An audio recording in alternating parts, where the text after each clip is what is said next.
بسم اللہ الرحمن الرحیم۔ شروع کرتا ہوں اللہ تعالیٰ کے نام سے جو بڑا مہربان نہایت رحم والا ہے۔ دنیا کی حقیقت یہ ہے کہ غم ہے تنہا اور خوشیوں میں زمانہ ساتھ ہوتا ہے۔ لوگ یہ نہیں جانتے کہ قیامت والے دن ان کے ساتھ کیا ہوگا، لیکن یہ ضرور جانتے ہیں کہ دوسروں کے ساتھ کیا ہوگا۔ عبادتیں تسبیح سے مشروط نہیں، نیتوں کی پابندی ہوتی ہے۔ نیتوں میں کھوٹ ہو تو برسوں کی ریاضت بیکار جاتی ہے۔ یوں ہی نہیں ہوتی بھیڑ جنازوں میں، ہر شخص اچھا لگتا ہے چلے جانے کے بعد۔ بڑے بڑے دعووں کے پیچھے اکثر چھوٹے لوگ، کھوکھلے بول اور خالی ڈول ہوتے ہیں۔ مشکل وقت کا فائدہ یہ ہوتا ہے کہ فالتو لوگ زندگی سے نکل جاتے ہیں۔ عمر سے زیادہ آلات انسان کو جلدی بوڑھا کر دیتے ہیں۔ انسان کو کام اور محنت سے اتنی تھکاوٹ نہیں ہوتی جتنا اسے لوگوں کے رویے تھکا دیتے ہیں۔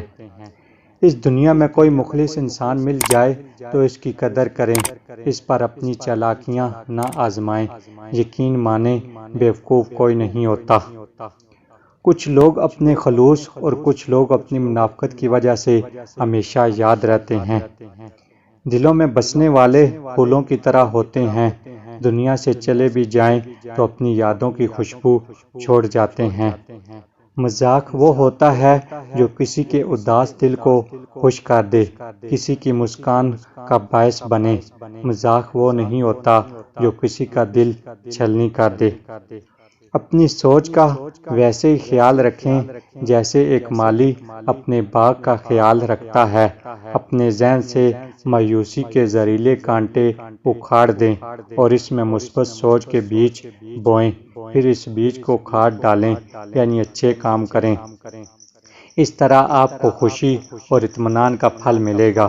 یہ حقیقت ثابت ہو جائے گی کہ ہماری سوچ اور ہمارے مزاج کا واقعی ہماری زندگی پر بہت بڑا اثر ہوتا ہے۔